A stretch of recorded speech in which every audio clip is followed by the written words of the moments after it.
सरकार द्वारा किए जा रहे हर अत्याचार, भेदभाव, अभिव्यक्ति को कुचलने का कार्य, पुलिस और प्रशासन के बल पर निर्दोष लोगों को परेशान करने की कोशिश, तमाम तरह की समस्याओं को लेकर सड़क से सदन तक आपकी आवाज बनने का काम जिसने किया है वो और कोई नहीं, आपके अपने विधायक हाजी रफीक अंसारी साहब हैं।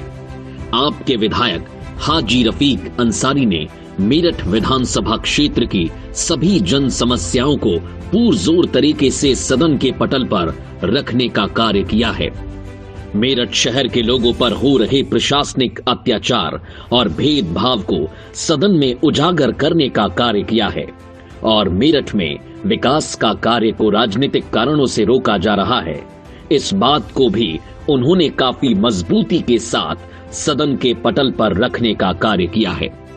आपके विधायक हाजी रफीक अंसारी साहब ने मोहल्लों को टारगेट करके बुनियादी सुविधाओं से वंचित रखने की बात हो, व्यक्ति विशेष की सूची निकालकर और टारगेट कर बिजली की चेकिंग कराने का मामला हो या छोटे छोटे अपराधों के मामले में बड़ी बड़ी धाराएं लगाकर अल्पसंख्यक समाज के युवाओं को जेलों में डालने का मसला हो, और या अखिलेश सरकार के कार्यकाल में हापुड़ रोड में 50 बिस्तरों के अस्पताल के काम का मामला हो, जीजीआईसी कॉलेज में फर्नीचर उपलब्ध कराने के लिए मांग उठाना हो, बदहाल सड़कों और बिजली के खंभों को दुरुस्त करने का मुद्दा हो, सभी जन कल्याणकारी मसलों और मुद्दों को सदन के पटल पर निर्भीक होकर रखने और अत्याचार के खिलाफ संघर्ष करने का कार्य किया है। वो हैं आपके अपने विधायक हाजी रफीक अंसारी साहब। इन्हीं मसलों को सदन के पटल पर रखते हुए आपके विधायक हाजी रफीक अंसारी साहब। सबका साथ सबका विकास बहुत अच्छा लगता है। 100 दिन में गड्ढे मुक्त का ये वादा करा था इस सरकार में, बहुत अच्छा लगता है। लेकिन ये सबका साथ सबका विकास नहीं, इनका विकास हो रहा है उल्टा। अध्यक्ष जी, मेरी विधानसभा के अंदर गड्ढे ही गड्ढे हैं। हापुड़ रोड, आजाद रोड के अंदर तमाम गड्ढे ही गड्ढे हैं, बड़ा ट्रैफिक चलता है, हाईवे है।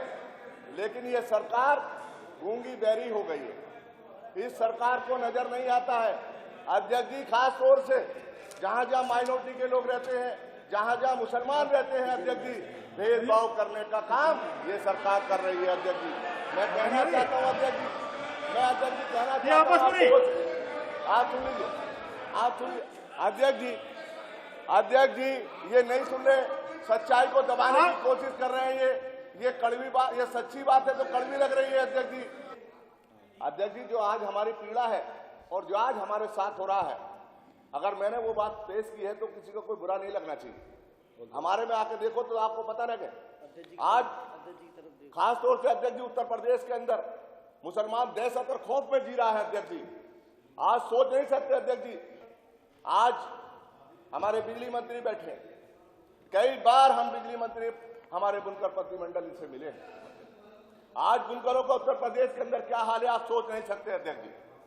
और जब बच्चा पैदा होता है अध्यक्ष जी तो कपड़ा तैयार होता है तो पहले बुनकर का कपड़ा तैयार करता है, जब बच्चे को पहनाया जाता है। और जब आदमी मरता है तो कपड़े की जरूरत पड़ती है, तब बुनकर तैयार करता है। उस पर कोई ध्यान इस सरकार का नहीं है अध्यक्ष जी। आज उत्तर प्रदेश के अंदर अध्यक्ष जी और खासतौर से मेरठ के अंदर हमारे मंत्री जी बैठे हैं, कई बार गए। अगर बिजली की चेकिंग होती है अध्यक्ष जी तो बोर्ड पर लिखा रहता है चिन्हित कर नाम कि इन क्षेत्रों में अंदर चेकिंग होगी। अध्यक्ष जी मैं पूछना चाहता हूं कि अब दूध के धुले बैठे हैं सब लोग, अगर हम गलत हैं तो सारे लोग सही है क्या? अगर चेकिंग हो तो सबके साथ हो और एक सिरे से होनी चाहिए, लेकिन टारगेट बनाकर चेकिंग की जा रही है। इसलिए हमें दर्द है और हमें तकलीफ है अध्यक्ष। ऐसा नहीं, मुझे उम्मीद है कि बिजली मंत्री जी बैठे हैं कि इंसाफ करेंगे। ये मंत्री बीजेपी के नहीं है, पूरे उत्तर प्रदेश के मंत्री हैं, ये सबके मंत्री हैं अध्यक्ष जी। इनके साथ इंसाफ होना चाहिए, हमारे साथ भी इंसाफ होना चाहिए। अध्यक्ष जी बोल लेने दीजिए, बोल लेने दीजिए। अध्यक्ष जी राजकीय कन्या इंटर कॉलेज मेरठ के अंदर हापुड़ रोड पे बना है अध्यक्ष जी। इनका नारा है बेटी बढ़ाओ बेटी पढ़ाओ। पूरे उत्तर प्रदेश के अंदर सबसे ज्यादा लड़की है 2000 और सबसे अच्छा रिजल्ट आया है 100%। लेकिन बदकिस्मती क्या है अध्यक्ष जी, 2 साल से बच्ची जमीन पर बैठ रही हैं, बैठने की जगह उपलब्ध नहीं कराई। यह है बेटी बढ़ाओ बेटी पढ़ाओ, जमीन में सर्दी के अंदर। ये गूंगी बहरी सरकार, इन्हें नजर नहीं आ रही, इन्हें सिर्फ टारगेट है ये किसका स्कूल है, इसमें बच्चे किसके पढ़ते हैं अध्यक्ष, इसमें बच्चे किसके पढ़ते हैं अध्यक्ष जी। मैं कहना चाहता हूं अध्यक्ष जी, आज गरीबों के एक छोटा सा मामला मेरठ के अंदर हो गया, एक जई से कहा सुनी हो गई अध्यक्ष जी, गंभीर धाराओं में सैकड़ों लोगों का मुकदमा लिखवाने का काम कर दिया अध्यक्ष जी, सिर्फ इसलिए कि टारगेट बनाकर यह सरकार काम कर रही है अध्यक्ष जी। मैं कहना चाहता हूं अध्यक्ष जी, ये वो लोग सितम करोगे सितम करेंगे, करम करोगे करम करेंगे, हम भी हैं आदमी आपकी तरह, जो तुम करोगे वो हम करेंगे। अध्यक्ष जी, आज पूरे देश के और उत्तर प्रदेश के अंदर हालात क्या है अध्यक्ष जी, ये सिर्फ 2019 की तैयारी कर रहे हैं अध्यक्ष जी और टारगेट बना कर रहे हैं। मैं कहना चाहता हूं अध्यक्ष जी, जमीन पर बैठकर क्या आसमान देख रहे हो, जमीन पर बैठकर क्या आसमान देख रहे हो, जरा पर खोल के देखो, जमाना उड़ान देखती है। 2019 में आपको बता देंगे अध्यक्ष जी कि आज पूरे उत्तर प्रदेश के अंदर एक तरफा काम कर रहे हैं अध्यक्ष जी, रोज नए जुमले पेश कर रहे हैं, रोज नए जुमले, कुंभ को पूरे को राजनीतिक बनाने का काम कर दिया अध्यक्ष जी ने। कुंभ तो सबका है, लेकिन इन्होंने सिर्फ बीजेपी का बना के रख दिया उसको। ये उत्तर प्रदेश है अध्यक्ष जी, ये है सबका साथ सबका विकास। सबका साथ सबका विकास का मतलब ये है अध्यक्ष जी, अध्यक्ष जी बंद करो ये खून की होली, मत मारो फिर गांधी के सीने में गोली। ये खून तो हिंदुस्तान का है, जब लहू टपकता गीता से तो बहता खून कुरान का है। अध्यक्ष जी, अगर यही रहा उत्तर प्रदेश तो वो दूर नहीं है अध्यक्ष जी, वो तो जा ही जाएगी, लेकिन ये भी नहीं बच पाएंगे। इंशाल्लाह ये भी सफाया हो जाएगा इनका भी, ये भी कहीं नहीं बच पाएंगे।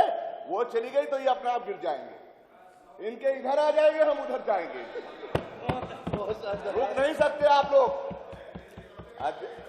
आप देखते रहिए क्या हालात होने जा रहे हैं उत्तर प्रदेश में। आज तैयार बैठे हैं अध्यक्ष जी, पूरी जनता तैयार बैठी है, तरस है, और जो ये कर रहे हैं अध्यक्ष जी, एक एक बच्चा, एक एक माँ और एक एक बहन पूरी ताकत के साथ देख रही है 2019 की तारीख ढूंढ रही है, और बटन ऐसे दबेंगे अध्यक्ष जी, ये सब भूल जाएंगे कहां थे हम, कहां चले गए, और बच नहीं पाएंगे ये लोग। तो 2019 की तैयारी ये भी कर रहे हैं, आप भी कर रहे ये हो। तैयारी नहीं कर रहे हैं, डूबने की तैयारी कर रही। मैं मेरठ पे आ रहा हूं अध्यक्ष जी, हमारे बिजली मंत्री तशरीफ फरमा है यहाँ पर अध्यक्ष जी। बिजली के खंभे बदले जा रहे हैं, तार भी बदले जा रहे हैं अध्यक्ष, लेकिन अहमदनगर, शाहजहां कॉलोनी, करीमनगर, बल्लियां लगी हुई है अध्यक्ष जी, उसमें भी भेदभाव हो रहा है। मेरे पैमाने में कुछ ऐसा भेदभाव नहीं होगा, हमारे यहाँ भी तमाम जगह बल्लियां नहीं है और तमाम जगह आप नहीं होगा। मेरे पैमाने में कुछ, उसके पैमाने में कुछ, देख साकी तेरे में खाने में ना हो जाए कुछ।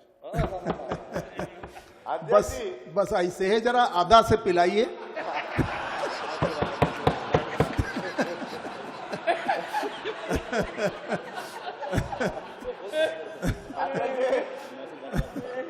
अध्यक्ष जी, अब तो इतनी भी मैसर नहीं है मैं खाने में, अब तो इतनी भी मैसर नहीं है मैं खाने में जितनी छोड़ दिया करते थे हम पैमाने। अध्यक्ष जी आज लेकिन आप चलाया करिए अध्यक्ष जी, आज हम अगर कोई आवाज उठाने उसकी भी परमिशन नहीं है अध्यक्ष जी। नहीं है, ये कैसा न्याय है, ये कैसा देश है गांधी जी का, ये खूब परमिशन है, संसदीय लोकतंत्र है, आप इस आदरणीय सदन के सदस्य हैं, आपको विचार अभिव्यक्त की आजादी। अध्यक्ष जी, मैं दिल की गहराइयों से आपका शुक्रिया अदा करता हूं कि मुझे मौका मिला अध्यक्ष जी। एक शेर पढ़कर मैं अपनी बात खत्म करता हूं। बिल्कुल बिल्कुल बिल्कुल। अरे शेर तो जरूर पढ़िए। नहीं, शेर पढ़िए आप। हाँ अध्यक्ष जी, शेर दौड़ा दीजिए। नहीं, ऐसा कोई नहीं करूंगा। अध्यक्ष जी, एक हॉस्पिटल हमारे स्वास्थ्य मंत्री नहीं है, हमारे अखिलेश यादव जी साहब ने हॉस्पिटल दिया था 50 बेड का हापुड़ रोड कमेरे की जगह पर। 2.5 साल से 2 साल से मैं दर दर भटक रहा हूं अध्यक्ष जी। पैसे भी रिलीज हो गए, जमीन भी उपलब्ध करा दी थी उस सरकार ने। 50 बेड की जगह 20 बेड का हो गया वो, लेकिन अध्यक्ष जी काम शुरू नहीं हुआ। सिर्फ इसलिए नहीं हुआ अध्यक्ष जी, फिर मैं वो बात कहूं, मेरे पर गुजर रही है ये बात, हम पे गुजर रही है। अगर ये हमारी जगह हो तो इनको भी ऐसा लगेगा।